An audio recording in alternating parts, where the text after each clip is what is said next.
Hello, everyone. Welcome back to Cinema Savvy. My name is Tate.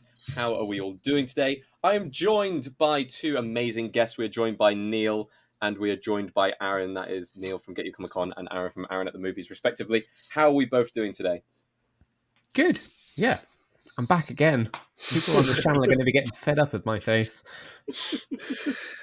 I'm very good. I'm sort of dreading this list, but I'm very good. And do you know what? We'll start from there, okay? Because we need to give a bit of That's context not to a good note to start on. It's really not. Today's list is, of course, part of our Mount Rushmore series. It is the Mount Rushmore of DC heroes. And I'll put it this way. This is the hardest list that, we've had to write. All of us have struggled with this. I don't know if that's a good thing or a bad thing. We'll talk about it as we get through the video itself. But there are a few rules for this Mount Rushmore that we've kind of put forward that have limited our selections a little bit. And there are reasons as to why we've done that. And, we'll possibly have more ideas for videos in the future, which is basically the main one for that. But for this list of our Mount Rushmore of DC heroes, we are only going films, so theatrical release films. And that means we're ruling out all DC TV shows.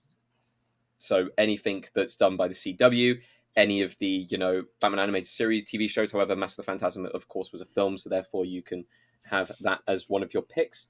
But more kind of notably, no, villains that are heroes in their own film. For example, Suicide Squad and all of those kind of things where, we love the fact that DC likes to take their villains and make them into heroes sometimes. That is definitely a list for another day when we do the Mount Rushmore of anti-heroes. And definitely not one for today, which is going to be our DC heroes. So if you're unaware of the series as a whole, we are picking not our four favorites, but four films that, mean something to us in some way, shape, or form. In this case, it's going to be four heroes, whether we talk about the actor or the character itself, that means something in some way, shape, or form. It could be our four favorites. It could just be iconic ones. It could be picks that stick in your mind. It could be anything along those lines. And we're going to discuss our individual ones as we go through. And finally, we're going to have a grand list together that we're hopefully all going to agree on and be really happy and friends about. We'll go into the lists in a second. But first, of course, please go and follow us on our social media. So go to our Linktree link in the description. That'll take you to all of our different social media sites where you're able to find out when the next video in this series is coming out, and just videos in general, whether it's reviews or other. So we haven't actually decided an order on this.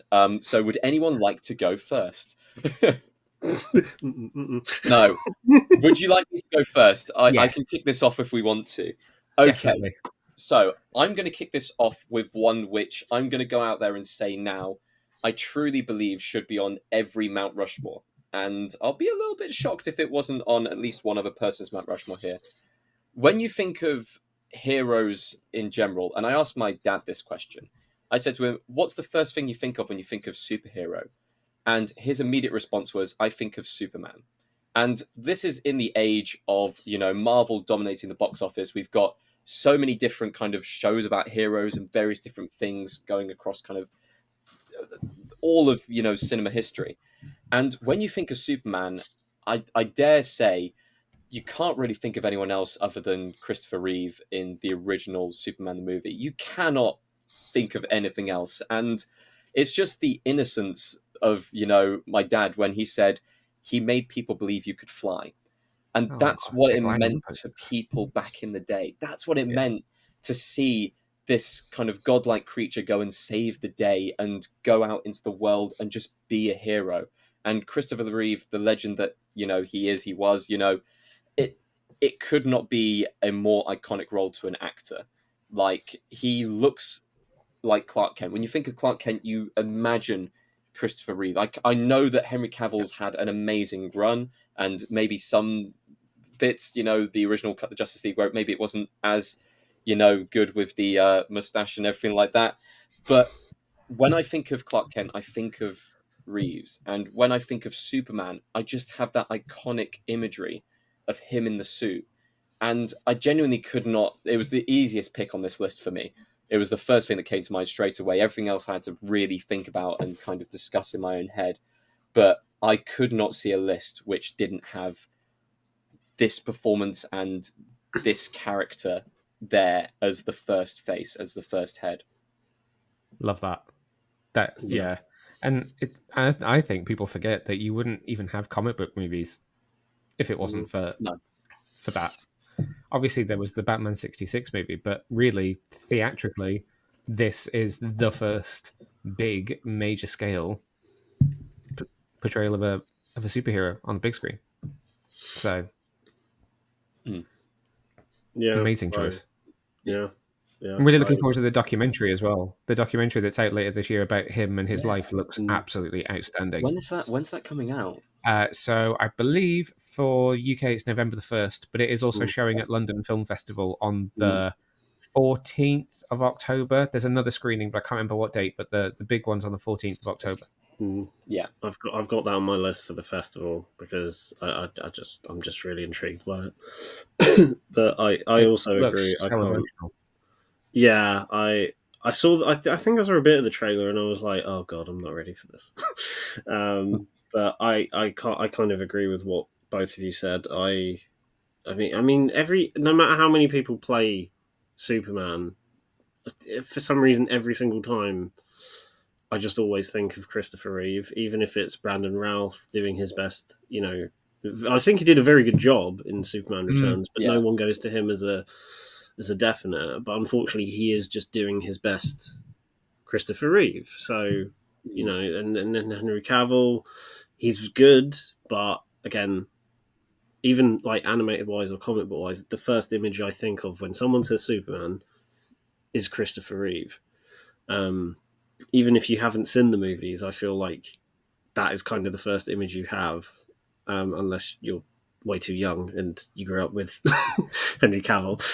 But yeah, I couldn't agree more with that pick. Whether it's on mine or not, I can't say yet. But I'll once again, I'll put it this way: I'll be surprised if it doesn't come up again, and I'll be shocked, and I will be fighting for the bitter end that it goes on our final list. I think, regardless of whether it's on lists or not, that's a face and a name that should be on the proper Mount Rushmore at the end, rather than personal ones. Oh yeah. Okay, Neil, your go. I'll go. Okay, so I am, for my first pick, not going to go who obviously I would pick by anyone that knows me. I'm going to pick Wonder Woman first, but I'm going to go with Rosario Dawson's Wonder Woman. So people may not know, but Rosario Dawson voiced Wonder Woman 7 times in animated movies. So when we did the villains list last time, I was talking about Darkseid, the Tony Todd version of Darkseid that's from these movies. And I think Rosario Dawson's Wonder Woman deserves a shout out. She had solo movies, she did group movies. She was the continuity, New 52, quote unquote, continuity Wonder Woman voice, and she is so cool in the role. She has all of the power in the voice, all of the strength, she brings everything you would expect from Wonder Woman. She is just flawless in that role. She got some really great storylines and was just a great version of that character that actually I think she could have played her in live action really easily, to be fair.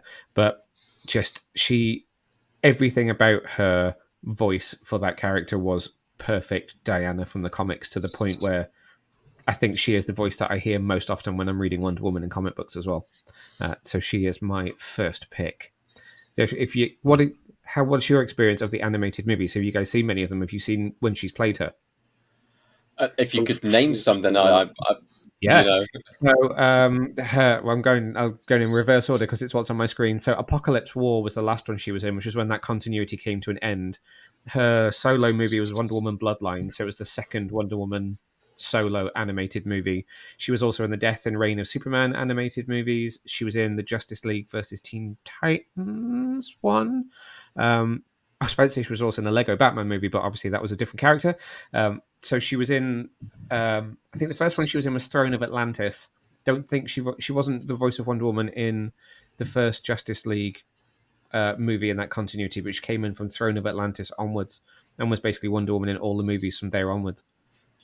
I haven't seen any of those. There's like a whole continuity there of Yeah. like storyline that threads through like 15 movies that you can watch. It's so well written, and the casting is really good for all of them. But she is a standout in those films. I think most of the animated ones I've seen, obviously, are Lego. um, are the like standalone the Batman ones, so like Batman Yeah, so Ninja, like all the ones Gotham that by are Gaslight and stuff. all the Yeah, ones that are like adaptations of a famous what do you call it? Why am I blanking? Sorry, I'm really tired. um, of the famous stories like Killing Joke, Long yeah. Halloween, that sort of stuff. I haven't really. I need to delve more into like the Death of Superman and all the other ones because I know every time I see the trailer for them, I'm like, the animation looks really good on those, and they just. I know Mm, from. they had a really cool style that went through that Mm, whole continuity of films. So then they would go off and do a different style for like the Batman Ninja and Gotham by Gaslight and stuff like that. But the mm, continuity ones all had a specific style, and it was really really cool. I'm glad I'm mm, championing something that Yes, people haven't seen. Go and absolutely. watch them. Because I'll reveal something here, and this may shock some people. I never watched Batman the animated series, and Really? I watched the Justice League animated series. I don't know why. I had like some experience mm, with that, and I've seen is it Red Hood, that Yep. film? mm, Under the Yeah, Red Hood. I haven't seen anything else from Batman mm, animated other than Lego Batman and that kind of mm. side of things. It's an area which I've never explored, and That Justice especially League with show is good though. That Justice it League is show good. is good. I'm Yeah, rewatching it at the moment. I'm doing the whole animated continuity from BTAS right the way through.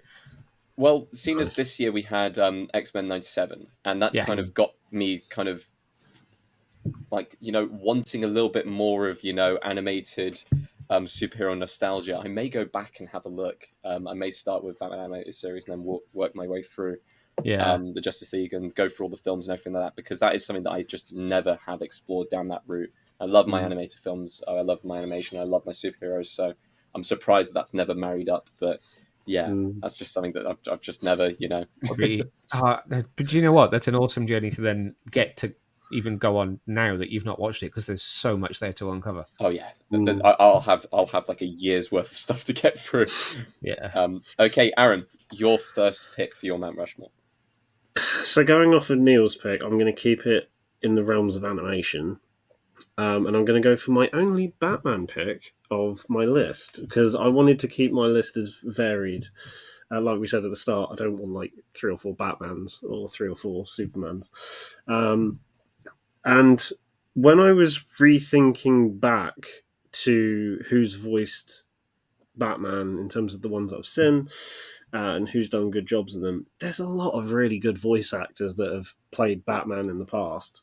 And it was a very tough choice because you've had the likes of not Paul Weller, he's the singer, Peter Weller. I can't imagine Paul Weller doing it. You've had Peter Weller doing it.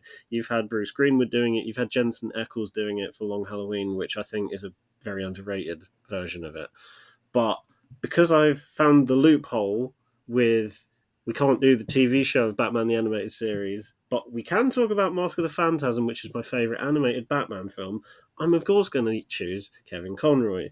Don't get me wrong, I love the live action portrayals of Batman. Even some of the weaker ones, I still think there's an element from each Batman portrayal that works for its own right. For Yep. example, I think Pattinson's the best like detective and darker one. I think Ben Affleck nailed the older approach. I think Christian Bale nailed the Bruce Wayne aspect. There's an element to all of them that works, but in terms of the version of Batman I personally think of every single time, similar to Christopher Reeve with Superman, it's always Kevin Conroy.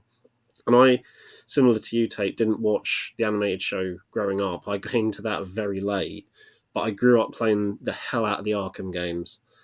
And I absolutely adore those video games. Fair.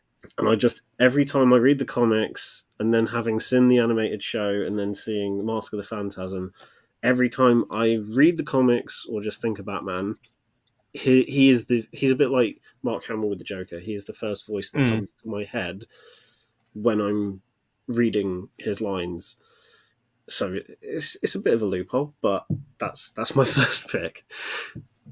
He voiced him in quite a few films as well. He came Mm. back years and years, like over and over, to do just random animated projects every now and then. I love Yeah, how long and how much of a legacy he has with that role. And that's yeah. something I wanted to touch on there because, of course, I haven't had that same experience with Mm. watching the film and understanding that. But I know for a fact that when he passed away, it Mm, was such a dark day for comic book fans. And Yeah. I was reading through like people's comments and people talking about like testaments of what he meant to them, and it was heartbreaking to read. You know, mm, such a talent and such a voice. And you know, I've seen clips of that version of Batman. Of course, I've seen him in Justice League and everything like that. But it you definitely marry those two things together. You can definitely see that. You can mm, definitely see that he was the Batman that people Yeah. would think of when you thought of that character for a whole generation. So what an mm. amazing talent and a fantastic pick I to bring forward. will always regret that I never ever got to meet him. I was really, really lucky. One of the first Comic Cons I went to in the US was when they were launching Batman the Animated Series on Blu-ray, when they finally announced that they were remastering it and putting it out. So I got to go to a panel that he was on, and I think I may have seen 2 panels over the years, 3 panels tops that he's been on. So I've been in the room and seen him live and seen him do the whole iconic quote live, which I will not do, because I will not do it justice. He was one of those people that there are not many people that I would love to go and meet and do a photo with at a Comic Con. It's not really my Mm, thing, but he would have been one of those people because it's absolutely like mm, idolized from childhood. Because yes, I am old enough to have grown up with it when it was first on TV. Uh, um, so it was the animated version of the character that I grew up with. So yeah, horrible, horrible day when we found out what mm. had happened, but an absolute legend. Hmm. And he always And in seemed. live action, let's not forget he did play him in live action once Oh in the yeah, Arrowverse.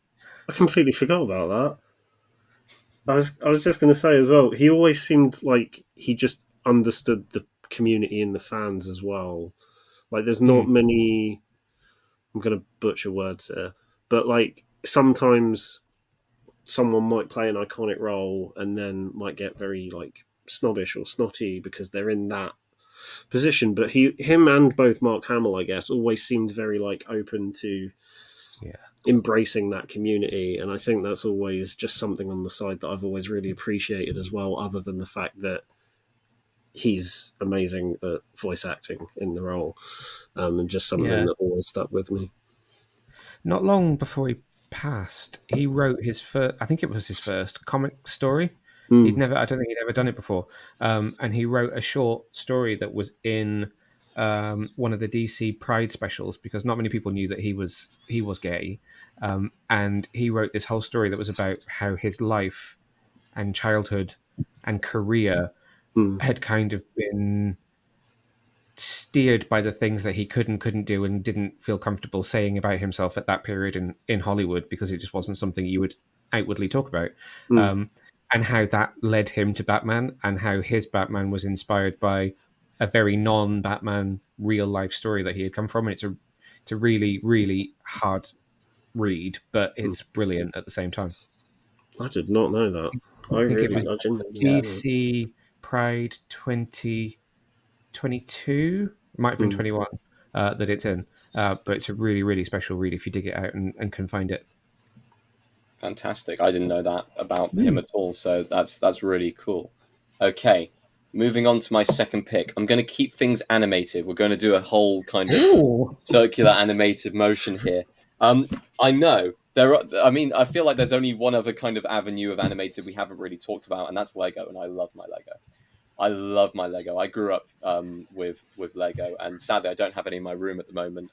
But I know so many people who nowadays, especially George, who spends days building Lego sets and everything like that. And I've always enjoyed playing the Lego games, and when the Lego movie came out, I thought it was brilliant. It wasn't what I was expecting. I don't think it was what anyone was expecting when it first came out. To be kind of a critique on genre, and also at the same time be completely okay and somehow not get nominated for the best animated feature, which I still am very, very angry don't get me about. started on that. Don't get me started on that. But when the Lego Movie came out, we were introduced to Lego Batman in the film, and Lego Batman's my next pick. And do you know what? I was debating whether I go. Do you know what? Do I do it for one of the film appearances? Do I do it for just a Lego Movie? Do I do it for the Lego Batman movie? I'm just going to encapsulate it all. Will Arnett does a fantastic job with comedy. I've loved him ever since watching Arrested Development when I was younger. And his voice acting career has taken him to amazing places. BoJack Horseman is a harrowing tale if you watch through the entire series, and he does a great job throughout the entire series. But with Lego Batman, he's able to have kind of a lot more fun with the role, and he's just a character who kind of pops in. And I don't know how much ad-libbing he had for the lines and stuff like that, but I'm sure he had some influence knowing what kind of comedian he is. But it's one of those characters where you watch him come into the film and then suddenly it's like, oh my god, they have Lego Batman in this film, kind of one of those moments. And even though it's probably not one of my favorite performances, it's one that sticks out to me just because of how I was not really expecting it coming into the first Lego Movie film, and the fact that the success of the character and the popularity of the character managed to spawn the kind of the first spin-off of Lego Movie films. They kind of ended it after Lego Movie 2 and Ninjago because they just didn't quite work. But at least we had the two solid Lego Movie films at the very, very start that got things kickstarted straight away. And I feel like part of that success is down to Will Arnett's performance as Lego Batman, and the fun that he brought to the role and the drama he brought to the role. And just I really enjoyed it. It's not one of my favorites. I want to point that out there now, but it's definitely one that I can look at and go, that's a really fun, like, DC comic book character role, played for comedy, played for laughs. It's a complete, parody of the Batman character, but it's done so well that you can actually believe that he is Batman. So I love it. I absolutely love it. That's a really good pick. Do you know what? I've not watched the Lego Batman movie in a long time. I'm going to have to dig that one out and do a rewatch. Spoiler alert for anybody that's going to the Batman exhibition in London, but there's a hall of cowls where they have a cowl from each actor that has played Batman. I've seen this on TikTok. Oh, in fact, they do actually have two of Ben Affleck, because they've got his normal one and they've got his armored one. But like, I was filming along all of them, being like, okay, so you've got Michael Keaton, you've got Val Kilmer, you've got George Clooney, and I looked ahead of where I was filming, and I was like, there's an empty one at the end. It's like, why is one of them missing? And when I got there, it's Lego Batman's cowl. So you go along all these full-sized human cowls, and then there is the actual size Lego Batman cowl right at the very, very end. Just because they wanted to make sure that Will Arnett was in there. Excellent. I absolutely love that. The funny thing was, when you were first talking about Lego sets at the start, the first thing I just did was I looked behind me and Neil, and just seeing our Lego sets in the background.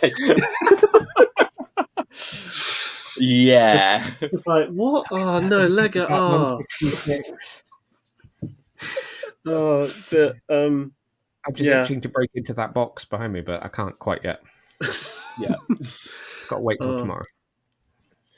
But no. I have nothing else to add. I mean, it's a great portrayal, and I've also not seen the film in quite a long time, but there's specific jokes that are just ingrained in my brain. There's one in particular that I think I spat my drink out when I saw it in the cinema. And I think it's the bit at the charity ball thing at the start where he first meets Robin, and he's just like, "Oh, my name's the kids at the orphanage call me Dick," and he's like, "Well, kids can be mean sometimes," and it's just like that joke is so. I think partially I was like, they got away with that in a kids film, and the other part of me was like, okay, this is going to be great, because that's really early on in the film, and I was like, okay, I'm on board with this. The style of humour works. Exactly. Okay, what is your second pick, Neil? Okay, well, I'm gonna keep it animated. We're still going on the animated. Yeah, we're gonna keep going animated. I need to make a note as I'm going along as to who I've talked about, because otherwise I'm going to end up repeating myself. And I'm going to go for an animated Batman. And I am going to go for an animated Batman voiced by Will Friedle. And everyone's going to go, Will Friedle? Which version of Batman did he voice? Which is Terry McGinnis, a.k.a. Batman Beyond, which I can use, because although it was an animated series, it did have a movie, Batman Beyond, Return of the Joker, which was like a kind of handover movie between Kevin Conroy with flashbacks and Will Friedle in the present timeline, or future, whatever you want to call it. But the reason I wanted to pick this one was because I think, for me anyway, in my experience, it was kind of the first example of where they were able to take a massively well-established character. Because you know how everyone talks about how everyone knows who Superman is, Wonder Woman, Batman, and Spider-Man as like the most well-known superheroes in the world. It's like one of the first examples I can think of where they took one of those characters and made them not the person that you knew them. So, you know, not a Bruce Wayne, not a Clark Kent. And it was such a gamble that they were like, let's completely invent a brand new character for animation and stick him into what was TV show first and see how it does, that it paid off so well that people loved him to the point where they made this movie, which is awesome. And he still exists today in comic books, almost in a similar way to how Harley Quinn was invented for the animated series and then went into the comics, and look at her now. You know, people even now still clamor for some kind of Batman Beyond movie of some kind. We saw recently there was some kind of production art that would be like, what if the guys that made Spider-Verse made a Batman Beyond movie? But it's a really, really cool film if you've not seen it. So it was a story about what would happen if this future version of Batman came up against Mark Hamill's version of the Joker. So they managed to kind of tell a story about how the Joker, quote unquote, died and how he's then resurrected in the future. And it was quite heavily edited when it was first released. And then there is a director's cut, which if anybody hasn't seen it, go watch the director's cut, which is it's not gory, but it is not a kid's movie per se, because it's got the death of a Robin and quite a lot of stuff that verges on not very kid friendly. But Will Friedle is just a really, really great voice actor, and he's not a carbon copy of Bruce Wayne. The characters have very different backstories anyway, but he wasn't coming into the role after Kevin Conroy. He doesn't try to emulate Kevin Conroy, doesn't try to emulate the original Batman. He's very much his own teenage, fun, future version of the character, which I guess I must have only been, I think it started in around 97. That could be wrong. So I would have been sort of 12, 13 when it came out. And I was like, this is kind of cool. This is like now like high school Batman. It's still Batman, but it's also in the future, which is obviously immediately cool. And is just a completely, it's still Batman, but it's just, I don't know, it's hard to explain. It's a really cool version of the character that is very unexpected and was very unexpected at the time. And I think it deserves props for showing that you can actually do something different without it kind of falling flat on its face, which I think a lot of people expect. Like at the same time, it spurned loads of like Spider-Man, but it's not quite Spider-Man. Like there was a version of his cartoon where they sent him off to another universe where he had a completely different costume and everyone was a mutant, and it was all like, let's do these weird high concept cartoons, and they all fell flat. But Batman Beyond has become this character that went into movies and is in the Crisis on Infinite Earths movies as well, actually, and has endured for 20, 30 years since. So I think he deserves a place on my Mount Rushmore. Yeah, that is one. There's a lot. I mean, I know from the comics there's a lot of different versions of Batman, but that's one version of Batman that I do want to delve more into because I honestly don't know much about him.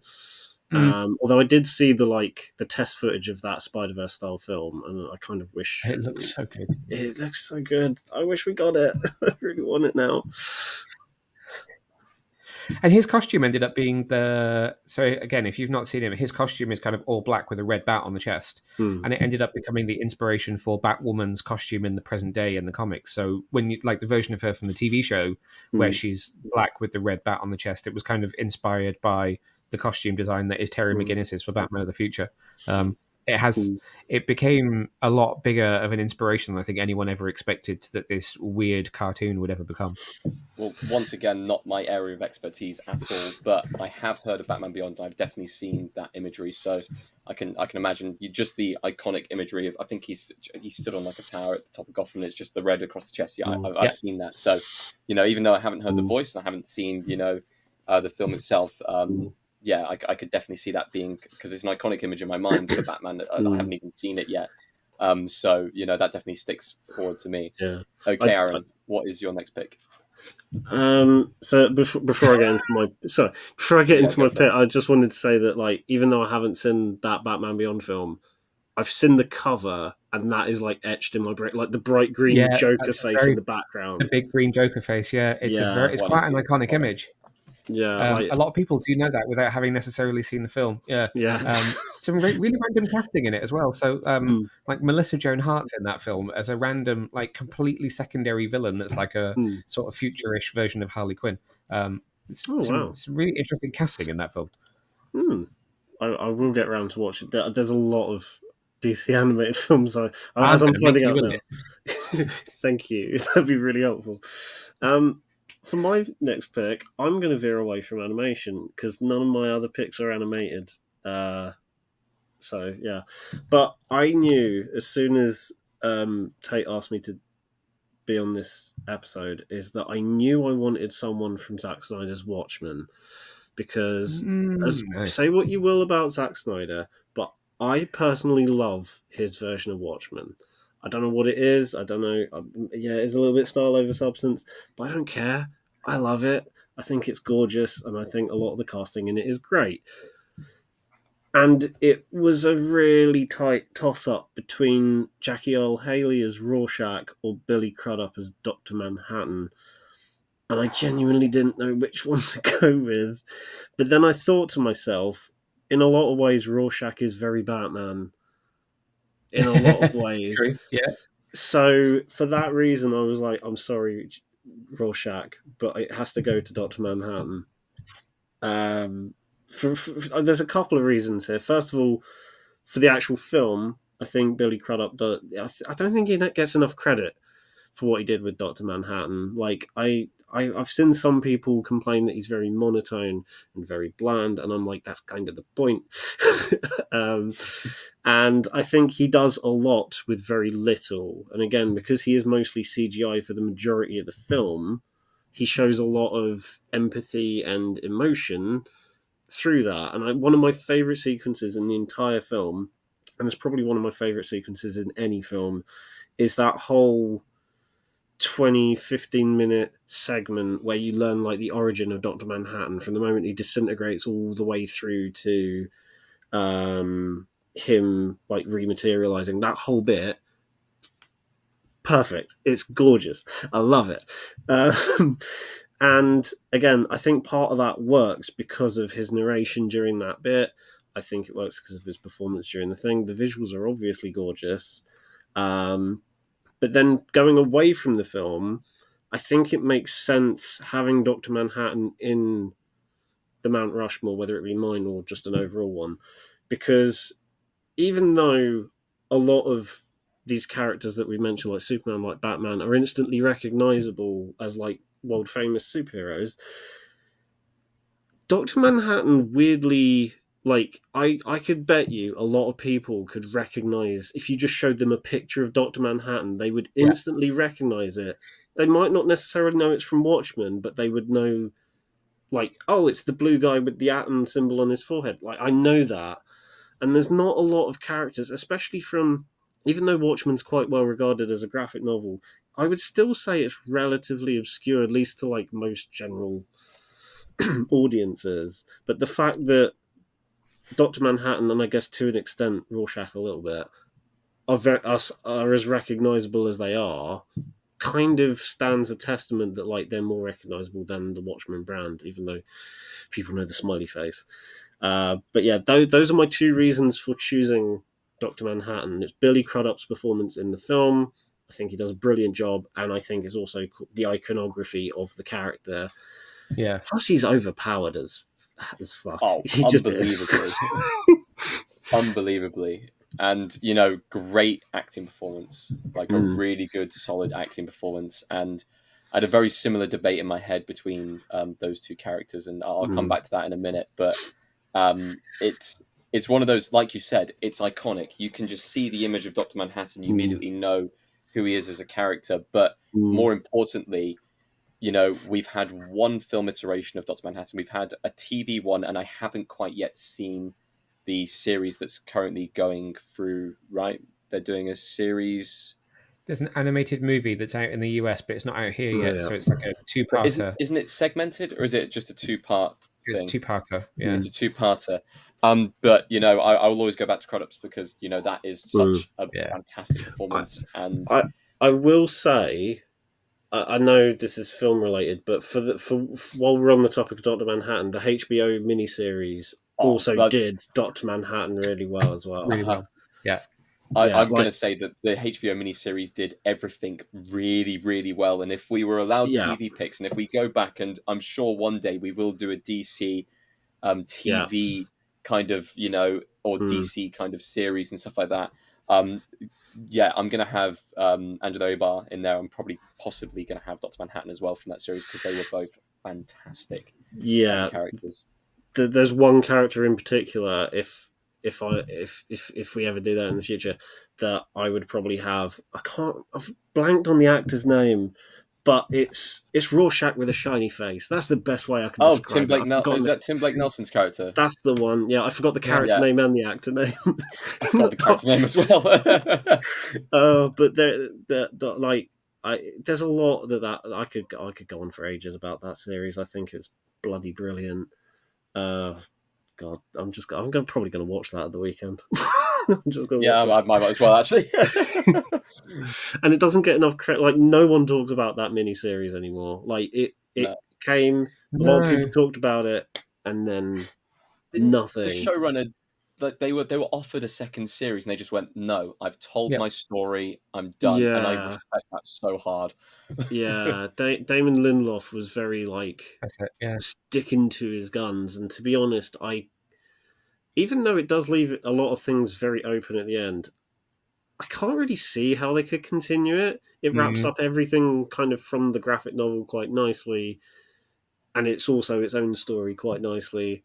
And I'm like, yeah, there is really no way you could continue that. I mean, there are ways, but I don't think it'd be worth it in the end. I think it's nice Yeah. as its own package, and they put so much effort into that, and it shows because it's brilliant. Watch it. That's my recommendation. Watch the HBO miniseries. Yeah. Okay. Am I going on to my next pick? You are Yeah, yeah. Where are you My going next next? pick is Rorschach from fair Watchmen. enough. It was for me. And It was I a had strong 50-50. So whatever you're going to it, say, I'm just going to go. it Yep. for me as well. To be perfectly honest, I really did consider, and you can't really call him a hero, but I considered Ozymandias as a pick as well because I love the character, and Mm, I had so many different considerations mm, throughout it as well. Like I love is his name Night Owl? The yeah. Yeah. yeah, Night Owl. It's a great film, and I think you've Mm, nailed it. It is really well cast. I think mm, it's one of the only films where the Zack Snyder slow motion stuff really works and really actually helps the story out. And the fact that it's quite a long film and it goes through that entire adaptation. I know some films try and squish things down, but with the Zack Snyder film, you still feel like I've read the comics. Of course, they don't Mm. involve the squid stuff, but you mm, still feel like you get the whole story and it feels natural to be told in that kind of mm, sense. But with the character of Rorschach, I know he's like a gritty, dark version of like Batman, but I would go even further and say he is feral. He is a feral oh detective yeah. who is out there for the truth and sticks by what he means, even to the point of death at the end. He Mm, is that kind of character who, you know, just the iconic line of "I'm not locked in here with you, you're locked in here with me." yeah. That lives in my head rent free. Like Hands it down, is, the it best is. line in the entire film, and he gets it. Oh, it's so good. It's so good, and the performance from Jackie Earl. It's just it is iconic to that film. Like all I can think of is his diary entries. The bland jokes that Mm, he puts across, and the fact that obviously back in the glory days, you can tell from the film that he was maybe people got on with him a bit more, but you can definitely see that he's gone a bit downhill, and people feel sorry for him throughout the entire film. But he mm, is almost like outside of the comedian, he is kind of the lead of the film in some aspects, as it's yeah. his kind of story that of him unraveling the mystery that is kind of what triggers everything to kind of happen. So I think it's a fantastic portrayal, and I think between those two picks, I feel like we're going to have one on our Mount Rushmore, and that's going to be an interesting discussion when it comes to it. But he's definitely on my personal one. I'll rock paper scissors you for it. I mean, I'm happy to just have a friendly conversation about See, it, the funny or get thing is, Neil to pick. yeah, Like, if Neil picks like the comedian, we'll then have like a three-way tie. And oh it'll be my like, oh, god! No, here's Neil coming in with Silk Spectre 2, just to round it out. For this round. I just realised my next one. Okay, if I'm talking about my next one in terms of characters' appearances in DC movies, then there is some live action, but the kind of actor I was thinking about is animated. So I've become very animated on this. But Yeah. I wanted. Love it. So the next kind of character on my list was John Constantine. Oh. So we talked about Constantine, the Keanu Reeves movie, quite a bit when talking about villains last week. But this is a really interesting character. I think a lot of people who aren't maybe well versed in comic books don't realize how much they are kind of the mystical side to things. You think of like the sci-fi and the classic action adventure, and what you would classically see in movies is the more straight up kind of Avengers, Justice League, hero villain kind of thing. And it's interesting with something like Agatha being on Disney Plus from this week that you've seen at different points in their kind of careers the MCU and DC trying to find a way to do their more mystical side, and whether that works or not is obviously up to interpretation, but it feels like neither one of them has really had a massive kind of slam dunk hit with something that does literally go into the realm of magic and demons and stuff like that. So I wanted to pick Constantine because, firstly, Keanu Reeves movie, great. And as we were talking about it last week, I saw some stuff go out about the fact that the script is apparently now done for a Constantine sequel, that they may still actually get to make it. But when I was actually thinking about this character and why I wanted to include it, I wanted to include the Matt Ryan version of the character. Because as much as Keanu Reeves' movie is great, he wasn't necessarily the best straight up interpretation of the character because he played him American, he played him a brunette, he's supposed to be a, blonde scouser. And then Matt Ryan came in, again from TV, and had this short lived TV show that was kind of a very watered down version of the character. And you kind of have this idea of he's such a hit in comics because he is such a massive draw. He's got so many fans when it comes to comics, but they just don't seem to be able to do this right in live action. And then something about Matt Ryan's version of the character just caught on with fan base. He ended up in Legends of Tomorrow, again TV, but don't worry, I'm gonna get there. We're gonna get there. And it caught on so well with the fan base that not only did he go from his own show to Legends of Tomorrow, that he then went into that animated universe that I was talking about, where Rosario Dawson was Wonder Woman. Constantine came into that world voiced by Matt Ryan, and whatever this guy did, however he managed to portray him, even in this show that was still quite Constantine light, he ended up being in a handful of animated movies. He even had a couple of movies which were him, Constantine movies that he led as an animated version of the character. So I really felt like he deserves to be included because he's kind of done the Kevin Conroy thing or the Mark Hamill thing, only where they were purely in animation. This guy literally started in live action and has then been able to go back and forth between the two and between movies, albeit animated ones, and TV, playing this role. And he just has such a charisma and such a knack for being able to find the core of who Constantine, the Hellblazer, is, that he deserved a spot on the old Mount Rushmore. But I realise I've probably done another deep dive that neither of you may not know very much about. Yeah. See, I know of Constantine, and I'm going to be brutally honest here. I know how he's supposed to be, blonde and British, but Yep. the only version I've seen is the 2005 film, and Yep. I love which that is still film. it's still a great film. It's such a great film. Yeah, I absolutely adore it, and I may not be I may be talking about it in a minute, but I'm leaving that one to last. But yeah, Ooh. just knowing what that character is like, and even going off of that Keanu Reeves portrayal, because that's kind of all I've got to go off of. I love just the idea of the character. Yeah. Just even though it's nothing like the comics, he's brunette and American. I still like a lot of the ideas, and if those translate, I mean, Mm. correct me if I'm wrong, Neil. If they translate half as well as they do in the version you've said, I might have to delve a bit more into into Constantine. He's just such an interesting character because really I don't even know if you could call him a hero, so maybe he's not supposed to be in this list. It's more self-serving. It's like, what do I need right now that means that Mm, I don't have anything to worry about? So in that respect, he's a bit sort of arrogant and mm, um, self-serving, but is such a weirdly lovable character and has such a rabid fan base. mm, And in a kind of era where you can see some characters recast over and over, or you learn to love somebody in a role, but then they become recast again. Almost like Henry Cavill in a way. People Mm. absolutely adore his version, but we're in a place now where we're going to adjust to David Corenswet in the role. I think we need to take the time to kind of applaud those that manage to become the voice that people hear. It's almost like a Margot Robbie in a way. So many people hear her voice when they read Harley Quinn, and I think Matt Ryan is a often overlooked actor in that situation because he really did make that role his own and make it become something that has spread across different media. Mm. Once again, I have absolutely zero input on this. Even more so for this one because I haven't even seen the Keanu Reeves Have Constantine you not? film. I have Oh, not. it's No. another one it's for so your watch good. list. It's Oh so no! good. It's Do you so know what? I've underrated. got so many things Now after is the this. perfect time of year to watch it too, because it's the Mm, perfect spooky season movie. Excellent. mm. I will. I'll put it up there with. Yeah, I've got a few films coming into spooky season that I need to go through. But yeah, We, all of these out of left field animated mm, picks are just like, oh, they've got so much homework to do. mm. You know. Honestly, a weird. This just came into my head. A weird, like, triple bill that might be a good one for this time of year. Constantine, followed by the two Guillermo del Toro Hellboys, just in a Yeah, row. Like that Mm. would be. I might similar do that. vein. Yeah, I might Yeah, do that for Halloween. When's the next Hellboy film? It's gonna be out soon, hasn't it? It's in. next week, next Yeah, Is Friday it for next us. week? yeah. Because they're going full I horror with that one, aren't they?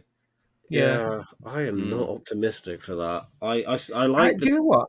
I know a couple of people who've seen it because there was a very, Hmm. very under the radar press screening who both said they actually thought it was pretty good. Well, it will. Joe, I'll put it this way: it'll probably be better than the David Harbour one. Like Yeah, Anything's better it's a than low that. bar. It's a very low bar to clear. But Oh, I anyway, don't blame Aaron, what is? Sorry, I've given you nightmares there. What is you. your next pick? So I was saying this before we started recording is that I had three definites, and then my fourth pick is, funnily enough, between four different characters, and I don't know which one to go with. So I'm going to say my third one I know for sure, and then I will leave the chaos Talk it till through to later. us. Yeah. Yeah. So my last definite is Wonder Woman portrayed by Gal Gadot. Um, Again, similar to something Neil said before we started recording, if Linda Carter had portrayed her in a film, maybe she would have been in here. absolutely. Yeah, she would have been in here for the same reasons as Christopher Reeve, with Yeah, for the iconography and that sort of stuff. But even with that being said, I do feel like Gal Gadot doesn't get the praise that she kind of deserves in what she did in that character. And I'm not just limiting this to her own film. I'm limiting this to just her in the whole DCEU. Because, again, say what you will about that cinematic universe, whether you love it or hate it, I still think she is one of the best elements throughout the entire thing. Like, even if the film is naff, she is probably one of the strongest elements of that film. Even though whenever I think of her portrayal of Wonder Woman nowadays, the only thing I get in my head is Kal-El, no. Um, don't you say that all the time in this house? That is a thing. the funny thing is, not even minutes before jumping on this call, I saw a TikTok where it was just like the worst things in the DCEU. That was the first thing, and it was like, Kal-El, no. And I'm like, I'm about to record this, and I'm trying to defend this choice. And that's all Yeah. that's stuck in my head. That line aside, that line aside, I don't think that first Wonder Woman film, and even like, I'm not a massive fan of the sequel, but I still appreciate a lot of things that it tried to do, even if they like the end up the execution might not have been particularly great. I still think she is like the strongest element of them. She gives a lot of compassion to her performance, but when she needs to be, you know, grit her teeth, get down to the action, and show a lot of that heroism that we need to see from Wonder Woman, I think she balances those two really well. I think even Paul said this in the villains one. She is just a really good actress, and I don't think she gets enough credit for it. And I think some of her best work is in the Wonder Woman films. And again, even when she's put in not particularly great scenarios, like how I personally think she's kind of ham-fisted into Batman v Superman, she's still really good in that small amount of screen time she gets. Even if it does feel a bit out of place, she's still really good. And even to the point where, like, she is so good, and don't get me wrong, as good as Linda Carter is, she is kind of now the version that I see. And I know with some of the recent comics, they've kind of veered into that sort of look and aesthetic of the Gal Gadot Wonder Woman films because of how popular it is, and also because of how good she is in that role. And I can completely understand why, because I feel like she's kind of made that character her own. And that's my reason for putting it. I can't see her being on the overall one at the end, but she's on my personal one for that reason. It's interesting that you say that, because there was actually a mandate. Well, mandate's maybe not the right word. You would not often see her in a comic book with a sword up until Gal, and kind of from Gal up until only issue 13 of the current run of Wonder Woman just came out this week. Up until this current run, she has always had sword and shield, which are actually not traditionally weapons of hers. They're only tools that she would use in a situation where she has no choice but to be an aggressor.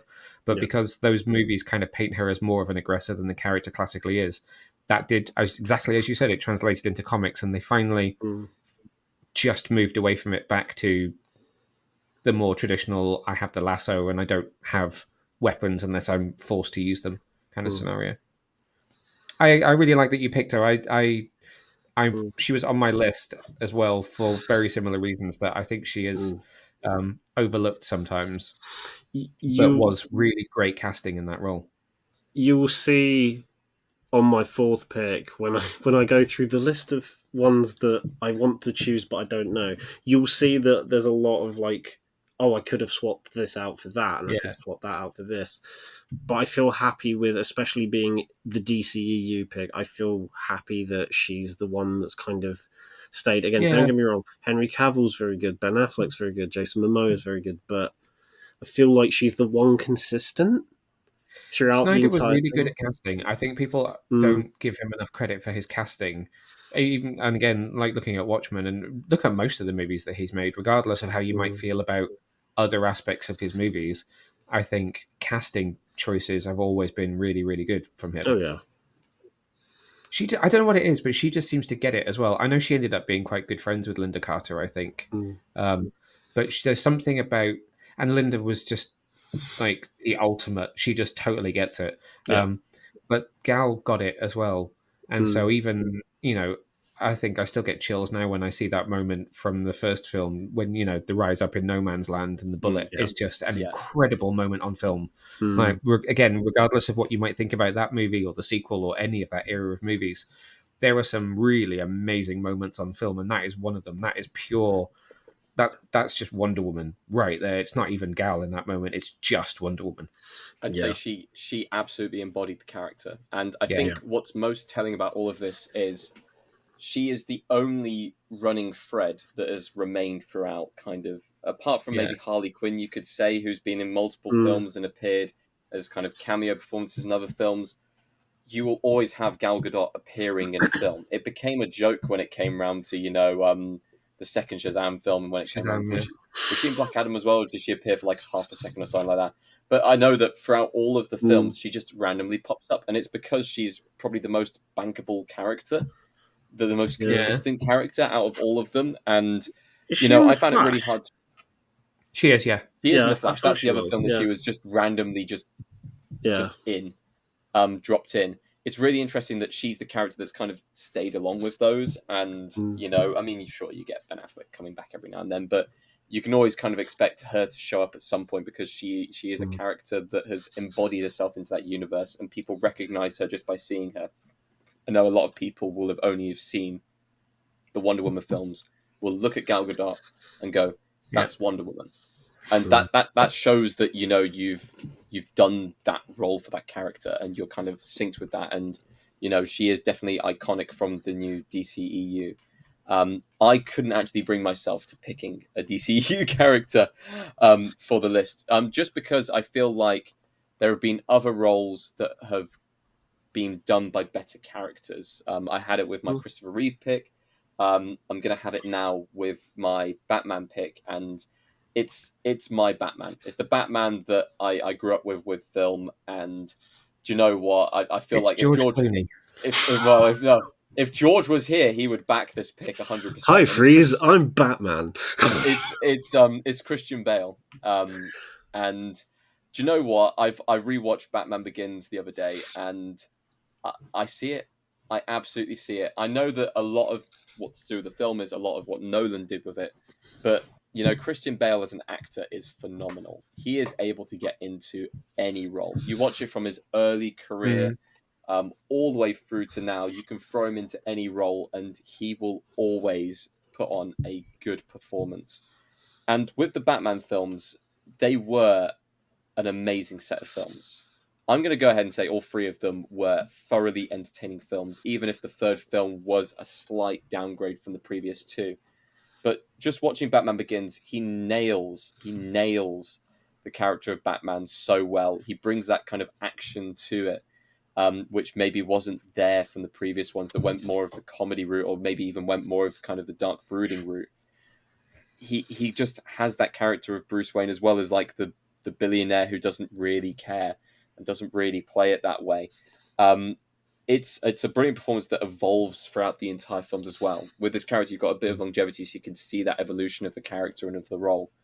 And I just couldn't think of anything else that could go into this kind of final slot. And this was one of those other ones where this was the second decision I made after Christopher Reeve. It was, okay, I've had a Superman pick, I need a Batman pick. It's got to be Bale. He is the Batman that, you know, I watched with throughout the films, and I will continue the run. I'll be probably watching The Dark Knight over the weekend, and I'll be watching Dark Knight Rises afterwards, because I just love the universe that was created there by Nolan, and I love the character of Christian Bale in those films. You've got all three of them in the cinema this weekend. I know, but sadly, the timing-wise, it just doesn't work. Yeah, same with me. I think it's like, I think it starts at 1 at our local cinema and finishes at like midnight. Good God. Yeah. I love the fact that you've picked that. I mean, that is, for a lot of people, that's probably the Batman that they grew up with. It is for me, and I have a lot of fondness for his portrayal. Even though, personally, in terms of like overall Batman, I think Pattinson might have it slightly a little bit, because I just prefer that portrayal as a whole. But like, it's a weird one with Batman. Because like I said earlier, I feel like every actor brought a different element that kind of worked in that Batman's favor. And I feel like Christian Bale, even thinking about like the Batman aspects, I know he said he nailed the Bruce Wayne element, but like the actual Batman aspects, I feel like, again, that, like you said, he kind of like perfected that the more as the films went on. Because I know a lot of people like to take the piss out of his over-the-top voice in Batman again. And like his pouty lips in the first movie can be a bit distracting, but it's something that got refined throughout the three films. I to be honest, outside of maybe Clooney, I wouldn't be mad at any of us picking literally any of the actors, because I feel like they all did something well in that respective role, and they brought something different to it. So maybe outside of Clooney, literally any of the live. I'll go ahead and say it. For one of the Mount Rushmores, I picked a film that I didn't like and a pick that I didn't like because it's stuck in my mind. It was one of those, you know, like I know that I dislike this film, but I've got to put it in there just because it was, personal to me for that kind of thing. So you can put Clooney in here if you want. It I'm won't end up not. on the big one, You're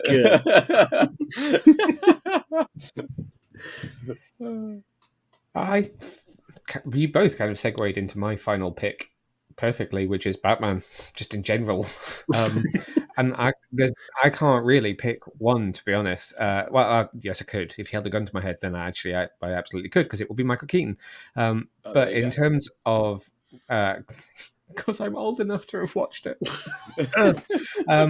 he is my Batman.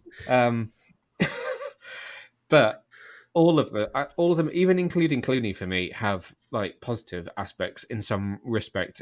And exactly as you said, Aaron, they all have something that worked for the version of the character that they were in. Keaton fit into the kind of the gothic aspect so well. He just has that down perfectly. Nolan's cerebral version of the character fits so well with the way that Bale works. With Clooney, I actually think he was a pretty good Bruce Wayne of the pretending to live that lifestyle version of Bruce Wayne. Like, he has the girlfriend, he appears in public, he plays with the press really well, and I feel like that was actually quite a good version of the character. That aspect of it, not necessarily the bat nipples. And Pattinson has the detective side of things. So it's impossible for me to. I can't pick just. Yes, I can. I can pick Michael Keaton, but it has to be like that character is my life. I can't. Everyone deserves to be on there in some way, shape, or form. So, like, the fourth head on my Mount Rushmore is a hologram that just like cycles between all of them. Not a John But Carpenter style, for like the sake, the thing. very quickly, for the sake of George editing this, we're putting Keaton on there, right? Yeah. Good. he would just be like, nope, not doing it. Nope, not a chance. Yeah, I just want everyone. I just want now, like, it to just cut to George in editing, going, "No, I'm not doing that." Please. I was going to say as well, it kind of also, not just with the portrayals of Batman, but it kind of goes down to the films as well. I think Christopher Nolan himself actually summed it up in an interview. I'll paraphrase because I can't remember it word for word, but he even says in the comics, huh? How dare you? You should know the quote. It's been a long day. I just can't remember what I had for breakfast this morning. There's like a thing he said in an interview, which again, having been a fan of Batman in the comics for years, and I completely get where he's coming from, is that like no two portrayals of Batman in the comics are the same. There are so many different portrayals of, like, you've got the Arkham Asylum one where it's all like, I don't even know how to describe that. It's just very interpreted. You put your own interpretation into it. You got the Killing Joke. You got so many different versions. And he, in that interview, was kind of saying people need to view his version of Batman in that way. And when you view the films that, it makes more sense, not just with the portrayals, but with like the fact that the aesthetic of the Matt Reeves one is completely different to the Dark Knight one, which is also completely different to the Michael Keaton ones.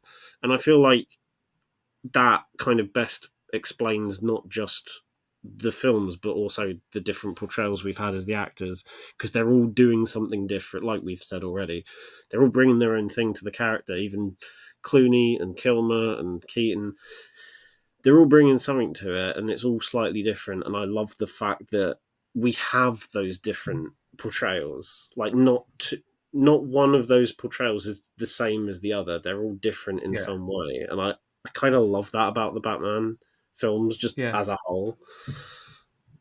He is a character that works really well in that kind of versatility, because it's like, a comic book writer will come in and will write it based on their own lived experience, and they'll write their interpretation of the character, and they'll have whatever artist they work with, and then their time will come to an end, and a new writer and a new artist will come in, and it will be totally different. But it's interesting when you think about the kind of history of Batman on film and compare it to, say, Spider-Man. I feel like there's less versatility in the different versions of Spider-Man on film. Not knocking any of them, because I enjoy all of them, and will hold my hand up and say, actually, I'm pretty sure Andrew Garfield's my favorite. But I feel like there's less nuance and less versatility in that character on film. I feel like all three of those versions are reasonably similar in a certain way, whereas you can barely even compare sort of Keaton and Bale because they are such different types of movies. And even with Superman, yeah, you've got a bit more versatility there in what Snyder did than what you had with Christopher Reeve, but the character kind of calls for the films to have a somewhat similar type of tone, but something about Batman just means that he can fit into these different types of worlds really well somehow. Yeah, couldn't agree more. Okay, final pick, Aaron. Go on, Aaron. Talk us through the entire process. Do you know what? We'll blank slate it. I want you to just go through and you can like ramble, and then we'll come up with the solution that you're looking for. That's kind of how I was plaguing you. And this is a bit of Mount Rushmore therapy happening right now. We're gonna talk you through it. We're gonna say it's all gonna be okay, and by the end of it we'll have a film pick. I just lie down on like a bed and just go like, well, it all started when I was like 10. And the annoying thing is, as we've been talking about more examples, I've had more rush into my head, but I'm going to stick to the 4 that I've got on here. So my last pick is a 4-way split between 4 different characters, and I don't know which one to choose. But they all kind of have their own reason for me picking them. So, and funnily enough, we've mentioned all 4 of them already. So the first one is Rorschach, for pretty much all the reasons that I said and that Tayte said. It's a great portrayal of the character, and I think what Jackie L. Haley does, he adds a lot to that character. Another one is... Actually, I don't think we've mentioned... I think I mentioned him briefly, but no one's really mentioned him outright, and that's Jason Momoa as Aquaman. Another one is Superman, portrayed by Christopher Reeve, which is why I said it will be mentioned later, but it was one that was definite on the list, and then when I started thinking of others, I was like, oh, hang on a minute, do I want to do this for personal reasons, or do I want to do it for, like, iconography of, the character? And then it started becoming a debate, because my 4th pick is a personal pick, and that's Keanu Reeves as Constantine. Yes, it's nothing like the comics, but I still really like his portrayal, especially if you view it in the way of like almost like a classic noir detective a little bit, with the elements of Constantine in there of like the paranormal and all that sort of stuff. So those are my 4 possible picks, but I genuinely don't know which one to choose, and I've put myself in a rut here because every time I put one in the 4th pick, I'm like, oh, he'd be good. Oh, wait, hang on, no. Oh, Christ, what about them? Oh, I've done this to myself. I only have myself to blame. So those are the 4 potentials that I have. Any help, please? Well, I mean, they are all really great picks for all of the reasons that they have kind of come up in conversation while we've been talking. Yeah, I mean, all I can say to help you out there is if you wanted diversity amongst all of us, go for the picks that haven't been taken yet, and then it gives you a bit of diversity there. But really, I'd say, how many personal picks have you had on your list yet? Do you want to throw in an iconic pick? Is the other question. I say for personal picks, Billy Crudup's a bit of a personal pick because I just think he's a great actor outside of that as well, and is very underrated as an actor. You know what? I'm gonna go full on for the personal pick. Keanu's taking my 4th spot. I don't care. To be honest, I was very close to putting Momoa on there because I feel like he brings something unique to that character. We hadn't really had a...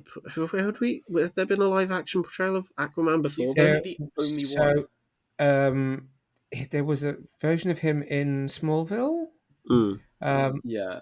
The guy who... I think there was a version of him in Smallville, but the guy who played Oliver Queen in Smallville, whose name... Justin Hartley. Okay. Justin Hartley was cast and filmed a pilot episode for an Aquaman TV show around the time of Smallville, which I think was the same producers. It is available. You can watch it online. It is a thing. It exists. It's not a great portrayal of the character, but it is one. He's been in animation a lot, but yeah, in terms of live action, that was first one on film in terms of big screen. Oh wow, I didn't know that. But I feel like, again, because there's only been that other example which didn't really last, like didn't have its time to shine.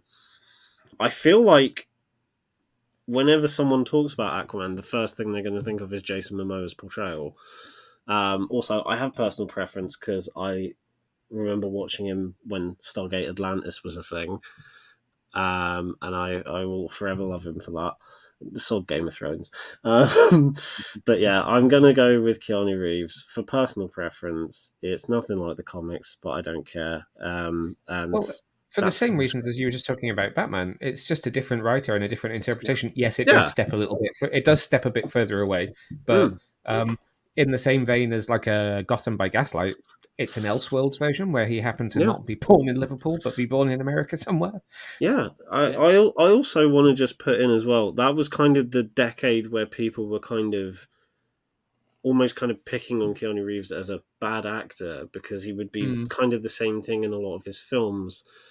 And I feel like, especially for that era, Constantine's like the one exception. Well, there's probably a couple of exceptions, but like the only one that really clearly sticks in my head because he actually brings a lot of depth and there's a lot of pain in his character there as is, well. yeah. And the one thing that I love about that film is that rather than it being an origin story of the character, it picks It's just up, a yeah, yeah, it just picks up with Constantine, and he's already established. Like, yeah, if this was in an established franchise, this would be like the fourth or fifth film, but yeah. it's not. It's the only one we've got, and I love the fact that it just kind of literally hits the ground running, and he's already been doing it for quite a long time, and I kind of love that, and he brings a lot of that kind of that pain that kind of would grow on a character throughout the years, and he kind of shows that in his performance, and that's one thing that I've always loved. And it's only over the years that I've appreciated that more about him because we didn't get like that origin story, and we don't really need it for the sake of that film. I think that's why he's got my fourth spot because he just adds a lot to that character, though it might not be accurate to the comics. It's a portrayal that is different, like Neil said, that works for how, like, for the context of the story that they're trying to tell. Amazing And cast as well. oh yeah, Rachel Weisz, Tilda Swinton, yeah, Damon Hounsou, Gavin Rossdale. Peter Stormare. I'm doing this without looking at it, even though it is right there, just in case. I had a Who did I feeling it forget? was off to the side. Shia LaBeouf, Mm. Peter and Stormare. and for That some was the only reason, two I forgot. I remembered everyone else. Gavin Rochdale from the band Yep. Bush, for some Yeah. reason he's in it, and then he gets his face blown off. I don't know Yeah. why he's in it, but he is. You know, you're selling me on this straight away. You know, Honestly, amongst all the other films that I need to watch going away from this, that's going to be probably one high up on the list. I'm pretty sure it's still on Netflix. I might I be think so. wrong. But I'm I going to think check it it right is. now, straight away. Because if so, that is immediately getting watched tonight. I'm not looking at the critic scores for that. I don't think it's on Netflix at the moment. Also, this is my Um, time to say that Francis Lawrence is an underrated director. I don't care what anyone says. Yeah. People forget it was Francis Lawrence. Yeah, before he did Hunger Games, before he did Yeah. what was it, Long Red time before. Sparrow. Yeah, I've always loved Francis Lawrence, and if he's Yeah. still doing that Bioshock film for Netflix, I'm still so on board for that. I hope he's still attached to that. I think he might. Do you feel better now you've made your fourth pick? Yeah, yeah. See, it's therapy works, you know. Yeah. I was So, I was expecting to throw a curveball in there, like another Lego character, but I couldn't really think of one. So we have now gone through our four picks. So very quickly, I'm going to go through my four picks and just say them out loud. So my first pick was Christopher Reeve from Superman the movie. My second pick was Lego Batman, or Batman played by Will Arnett from Lego Batman. My third pick was Rorschach, played by Jackie Earle Haley from Watchmen. And my fourth pick was Chris Bale from Batman Begins, etc., etc., etc. And so my first pick was Rosario Dawson as Wonder Woman. My second pick was Will Friedle as Terry McGinnis, Batman Beyond. My third pick was Matt Ryan as John Constantine. And my fourth pick, to freak Giorgio, is every actor who's ever played Batman ever, but Michael Keaton. I'm imagining like the John Carpenter The Thing style like mash of just all the actors. Like He might just Kilman! do a Batman. You know, if he smiled, do just a Batman mask, and that's it. You know. Yeah. And my 4 picks were Kevin Conroy as Batman from Mask of the Phantasm specifically, Billy Crudup as Dr. Manhattan from Watchmen, Gal Gadot as Wonder Woman from Wonder Woman, and Keanu Reeves as John Constantine from Constantine. Amazing lack of crossover. Yeah, we didn't actually did overlap okay as there. much. But Yay now we versatility. move on to the interesting part. Are there any picks out there that people immediately want to go in and say it's got to be on the 4 that we're going to add together to make this Chris Reeve Superman, I think, Yeah. has to. Christopher Reeve, that's the I was definite. going to argue anyone to Yeah. saying that. No, I'm it going to throw absolutely in. has to. I'm going to throw in Mask of the Phantasm in there as a pick as well to cover the animated. I do think, and obviously, it is difficult, but a Batman has to be on there. And to be honest, as much as Michael Keaton is I say that Kevin Conroy is equally as my Batman as Kevin. I felt like we may have to go 2 Batmen here, and That's the reason I'm kind of- saying that is because Yeah. I think definitely an animated one because Conroy deserves we've it. all talked about animated. I feel like Conroy definitely deserves it. Yeah.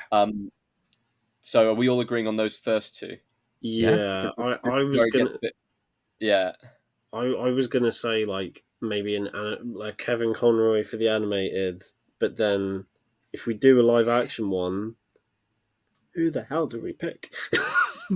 That's the difficult part right Yeah. there. I feel like we go for that last because I think the next pick should be something from Watchmen, as we mentioned it both. I'm quite happy going the iconic route and saying Dr. Manhattan's imagery is the most iconic there, and it's fantastically played in the role. So I'm very happy with that being on there. More than happy to over second that. Rorschach. Yeah. Yeah.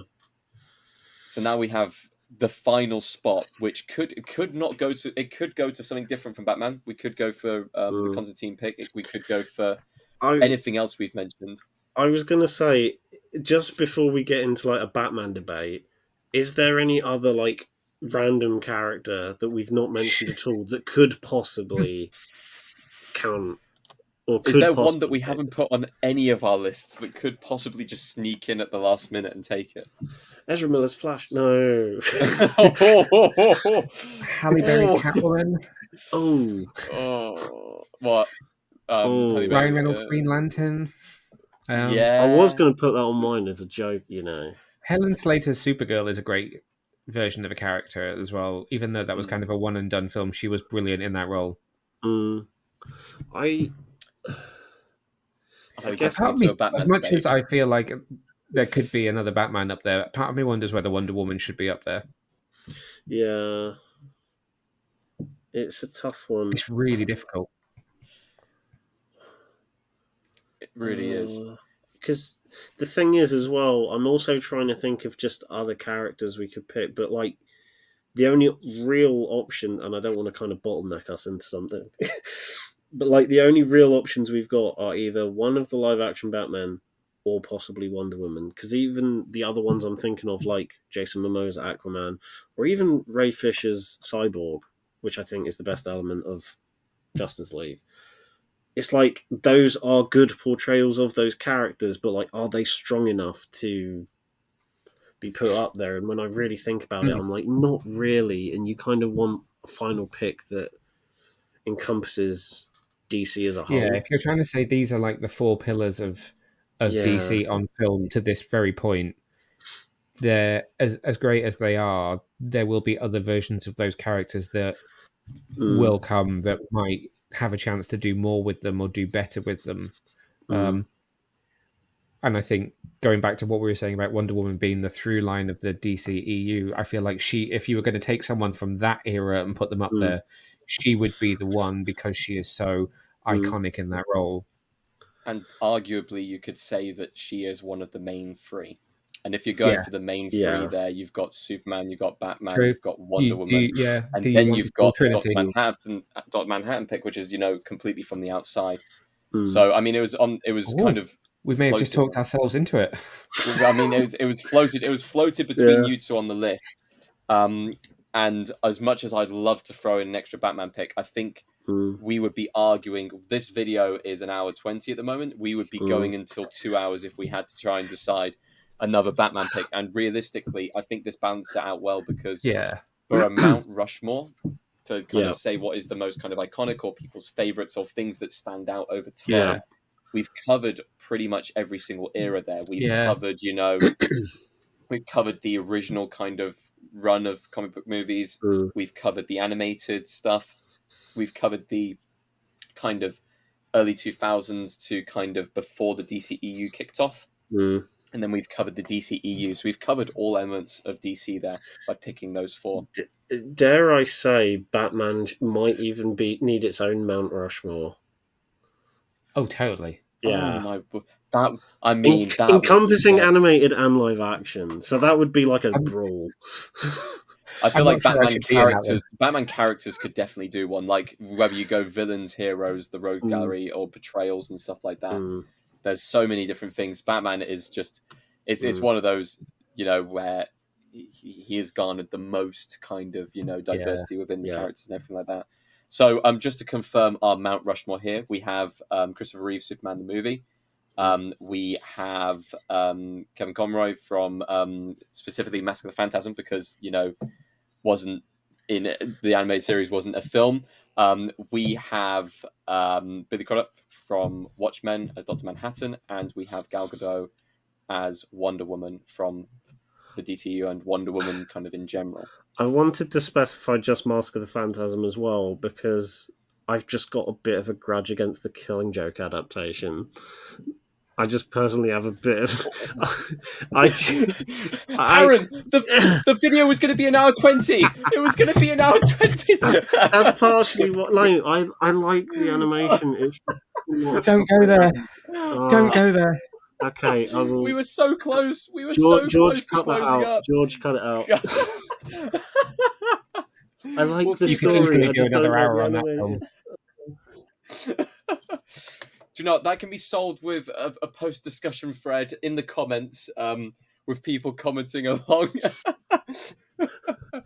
But brilliant. That is our Mount Rushmore for our DC heroes. Please put a comment down below as to what you would put in your Mount Rushmore. We love to hear what people have sent in from their previous Mount Rushmores, and we love the discussion that this is creating across all of our kind of socials. So whether it's on our YouTube comments or whether it is on various different things through our social media outlets. So that's Twitter, Facebook, Instagram, and Letterboxd. Please go and follow us on all of those. Go to Linktree link in the description. And of course, go to our Redbubble store where you can pick up a pillow or something like that, which is lovingly displayed in the background because it can't go anywhere else at the moment. But anyway, thank you both for coming on. Please, give a massive shout out to your own thing that is going on. So we'll start off with Neil. Neil, what is happening with Get Your Comic Con at the moment? What is just you can advertise anything here. You can go for anything. I do have something. I have an exciting one, which I don't think we've confirmed out loud, but the files are in. We did interviews today. Not me. James did interviews today on the face-to-face junket for Transformers 1. So we have an interview coming up with the longtime Transformers producer, Lorenzo Di Bonaventura, and also the director of Transformers 1 as well. So that's going to be our next big thing. That's going to be launching in the next week or so, which is very, very, very exciting in time for that film, which comes out on the 11th of October, I want to say. Yeah. It's out in the US now. So, yeah. It's out for us in half term, basically, October. Excellent. And Aaron, anything happening with Aaron at the movies? I've got a couple of episodes of For the Love of Film. Actually, no, just the one in the works that should be out soon. A lot of it's mostly prep for London Film Festival. I've got a couple of small video ideas that I can do before then, but a lot of it is just prepping for that and getting in the mind space. And also, George, when you're editing this, don't use that last clip of me having a breakdown for the social clip. I know you are. Just don't. Please don't.